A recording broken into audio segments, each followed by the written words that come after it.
Last time we had a nice sail from Cooper Island to the North Sound of Virgin Gorda at the Bitter End Yacht Club. Cabo performed well, and we left another catamaran in our wake on the sail north. Our guests found comfortable spots to relax as we sailed north. Great job. The crew performed well, retrieving the mooring ball and getting us tied up successfully. Lon found his place to kick back and relax, and Bart and Scott found a place in the water to hang out. We are blessed with spectacular weather and amazing sunsets. Kinto takes us in the water taxi to and from the Bitter End Yacht Club for dinner. We had some fun taking photographs at the Bitter End Yacht Club sign. Rowena was up to something. Rowena didn't fare well in the hammock. We took the Bitter End Yacht Club ferry to Gun Creek and a taxi with Patsy to the baths. And got it right over.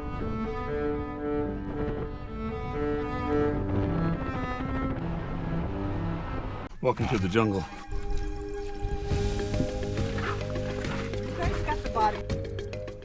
Richard gets everyone lost, but we recover quickly.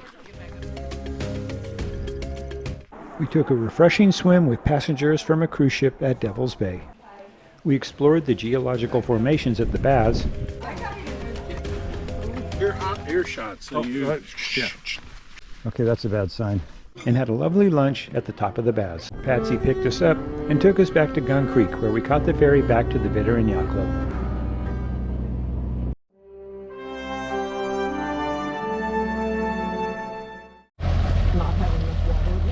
No. Good evening. Round two. Yeah. Coming in hot. Just like butter, baby. A water taxi is a simple service, but this is no ordinary experience. Kinto makes it special. He is warm and welcoming, and the quality of service and convenience adds so much richness to the experience of being at the Bitter End Yacht Club. Thank you, Kinto, and thank you for your friendship.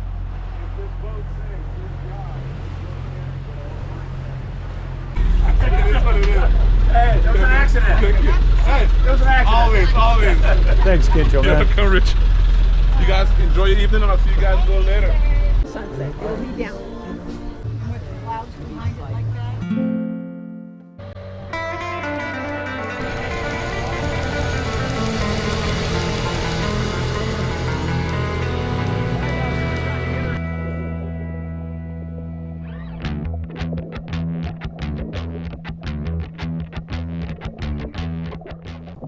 We took the dinghy out to the reef north of the Bitter End Yacht Club. Rather than anchor the dinghy and having to swim back to it, we did a drift snorkel with the current, and I had the painter from the dinghy tied around my waist, so when we were done, the dinghy was right where we finished, with us.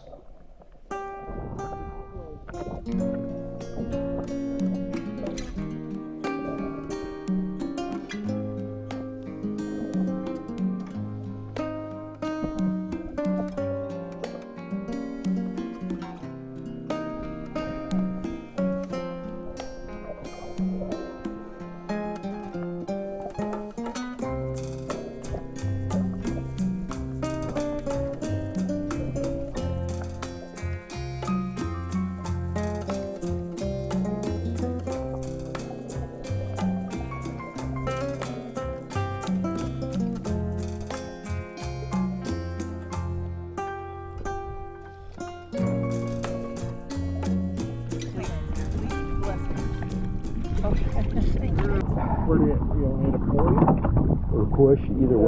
Yeah, you don't got any flippers. Go ahead and take it off and we go. Want me to help you pull? Ah, it's easy. My glasses, that might be rough. Oh yeah, it does look like her.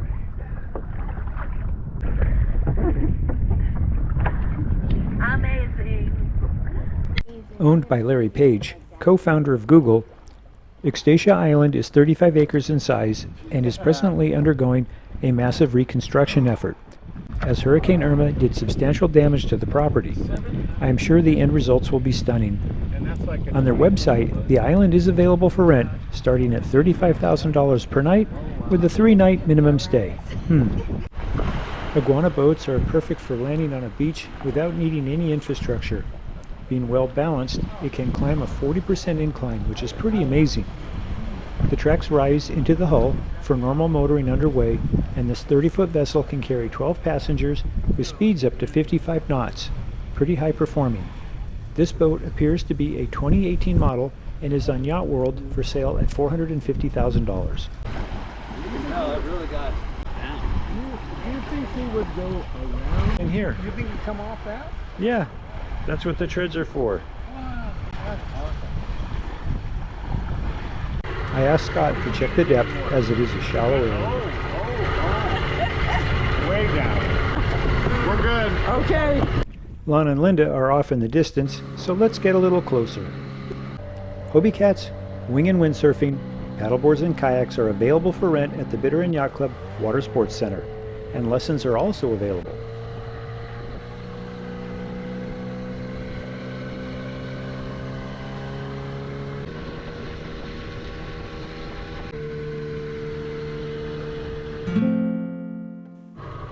Another lovely benefit of being at the Bitter End Yacht Club is that showers are available at the quarterdeck.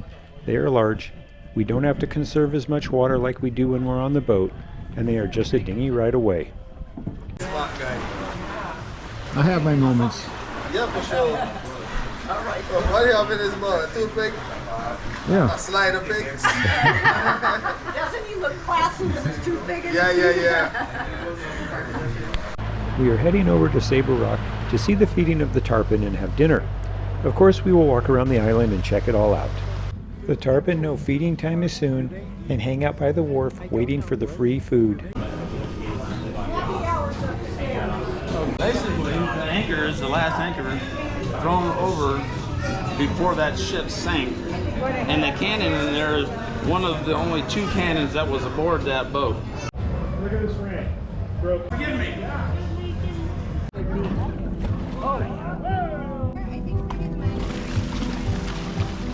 Little fishes. Look at that. Oh yeah, look at all the fish. 3, 4, some of them 5 This guy here's got a...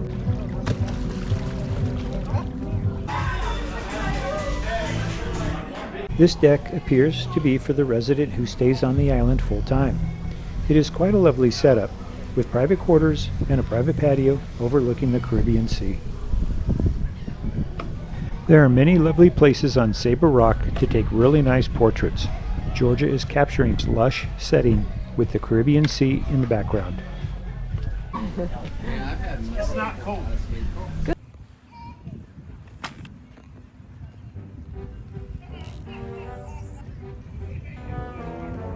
I almost pulled a Rowena.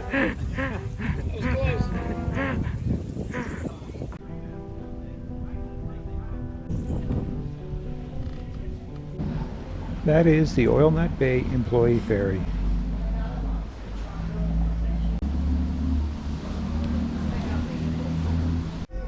Some old outboards at the Saber Rock gift shop.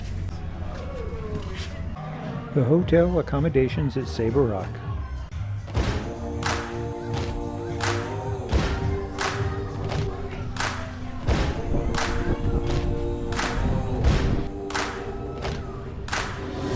There's something there in the wild, it's a reflection of me. People fight for survival.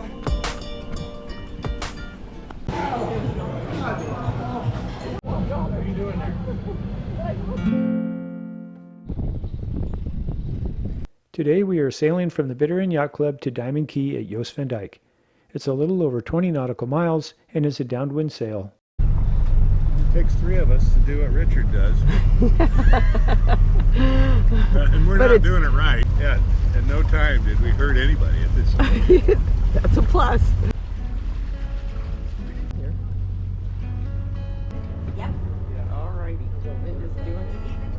Toes caught in the wheel. That's the main thing you got to worry about. If your toes caught in the wheel and it jams this, hurts when you do it.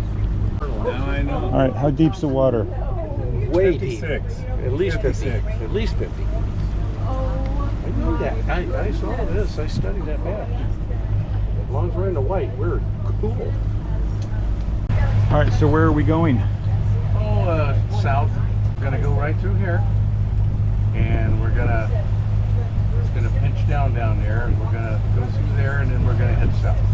South to where? To our next We're going to Foxy's. Taco Bell. We're going to Foxy's. Oh my God, we're in trouble. We're going to Foxy Taco Bell. So we're actually leaving the North Sound of Virgin Gorda, and we're going to sail west to Jost Van Dyke. Yeah. We're going south, and then we're going to go that way. Yeah, that's what we said, wasn't it? Exactly. Exactly. Yeah. Word for word.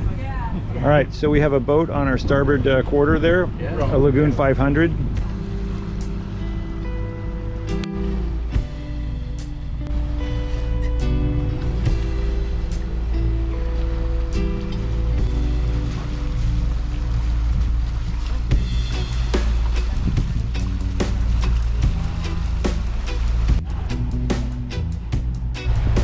I do believe there was an actual pirate named Bart. Yeah? Are you sure? No, I'm making it up, but I'm thinking there was. I know there was a bank robber, gunslinger, Black Bart. There was a pirate known as Black Bart. He was born as John Roberts and took on Bartholomew Roberts, a Welsh pirate who, when measured by the number of vessels captured, was the most successful pirate ever, taking over 470 prize ships between 1719 and 1722. He's also noted for creating his own pirate code and adopting an early variant of the skull and crossbones flag. We're underway, leaving the North Sound, being pursued by two boats under sail, well, one boat under sail and one under power. When does that thing run out of film? Boy, it just goes forever. Well, at the moment I have 7 hours and 33 minutes left of space. Okay. Before you got to put a new cartridge in. Yeah. Given that we have way too much wind noise, I will provide a voiceover to make it easier to understand. This is the first time this crew has raised the main on this vessel. The first step in raising the mainsail is releasing the clutch on the main sheet. This way the boom and sail can self-correct in the wind as the sail is going up. If the main sheet is tight, the sail will catch the wind, load the sail, which will bind it, prevent it from going up, and the boat will start sailing prematurely. The main halyard is what pulls the mainsail up and lets it down, so that goes on the winch. Given that I often get the battens caught in the lazy jacks, I have the clutch released so I can lower the sail a bit and regroup and raise it again. Once everything is prepared, we turn the boat into the wind, slow the boat speed down, but fast enough so we have steerage.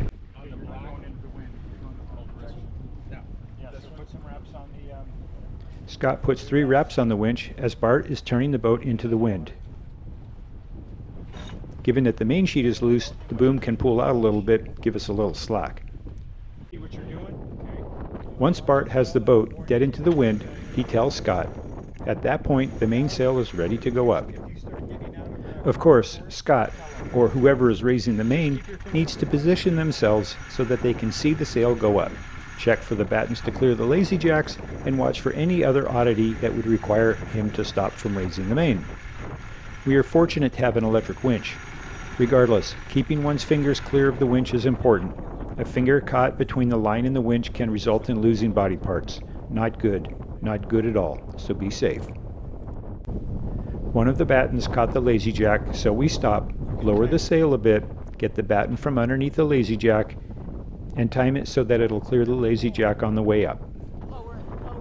Patience is needed as we wait for the right moment to go up, so the battens at the rear of the sail clear the lazy jack lines. It is also prudent to release the clutches for the reefing lines so that they feed out as the sail is going up.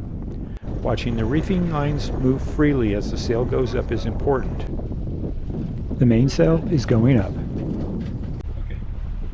I'm not sure we had enough power on the engines, and Bart momentarily lost steerage, and now we need to get the boat back into the wind. When raising the mainsail, the question is, how tight do I pull it up? The ideal tension is to verify that there are no scallops at the leading edge or the luff of the mainsail. The leading edge or luff should be straight with no scallops. Keep tightening until the luff is straight and firm. The mainsail is up. Now the main sheet is closed and the excess main sheet is pulled in, which Lon is doing. In addition, this would be the time that the traveler is adjusted for the given wind and sailing direction. You did great keeping it into the wind for the first time.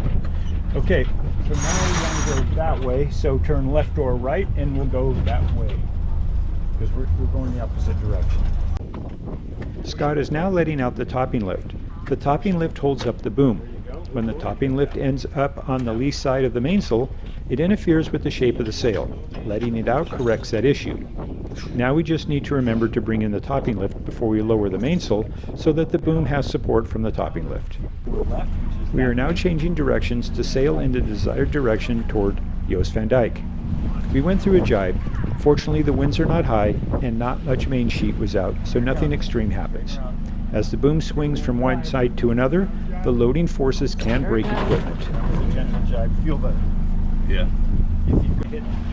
I'm providing some course correction guidance. We are now motoring/sailing our intended course with the mainsail. It's time to pull out the Genoa. We're going over how to wrap and install the line on the winch in the self-tailing. The Genoa sheet goes around the winch barrel several times and then through the self-tailer. The self-furling Genoa can be deployed or put away at any wind angle, which is really nice. The process is easy.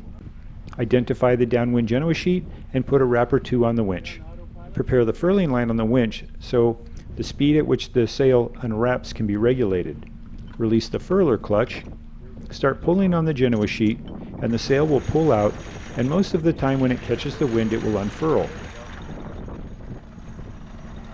Regulate the rate at which the sail unfurls and tighten the Genoa sheet for the appropriate trim.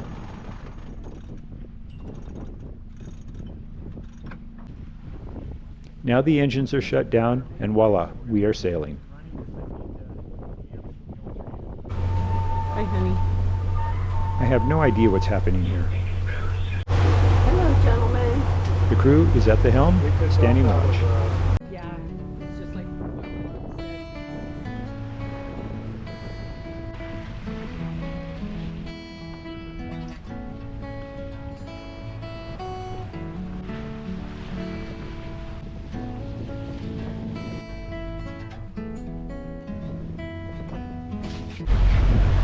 Okay, Columbus.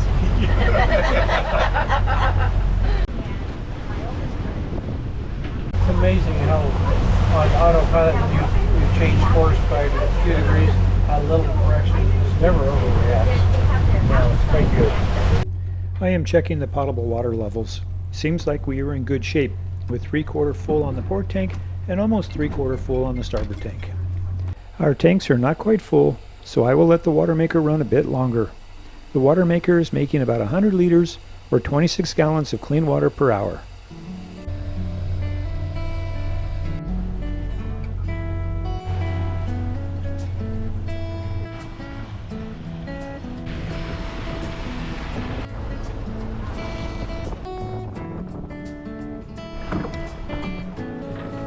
Which way are we going? To that one or over here where the boats are? We're going to this one. Scott is putting the Genoa away.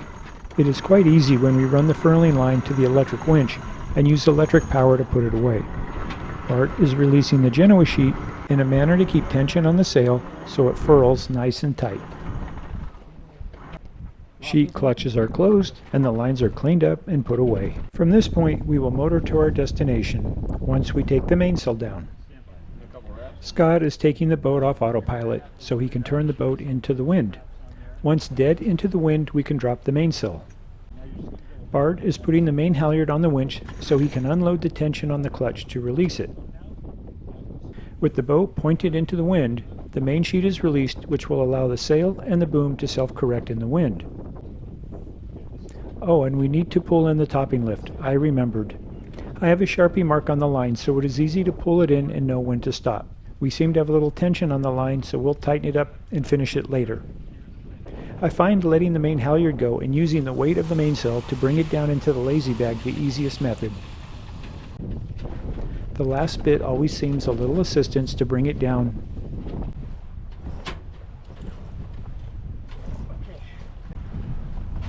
We are now finishing up and dialing the topping lift to the measured mark. The main sheet is tightened to keep the boom and sail from swinging around. Scott is now free to change course to our destination. Did a great job putting the sails up and sailing the boat and everything. They did a great job. Yeah. The crew is staged to get a mooring ball at Diamond Key. Hey, Scotty. Pardon me. Even after we sight the ball, Okay. I'll turn the boat around and go into the wind. Gotcha. Okay. Where's the ball? Right there. Right here. 11 o'clock. I came into the mooring field, turned the boat around to head into the wind. It is a bit more exposed to the wind and requires a little more throttle input to control the boat and get her into position over the ball.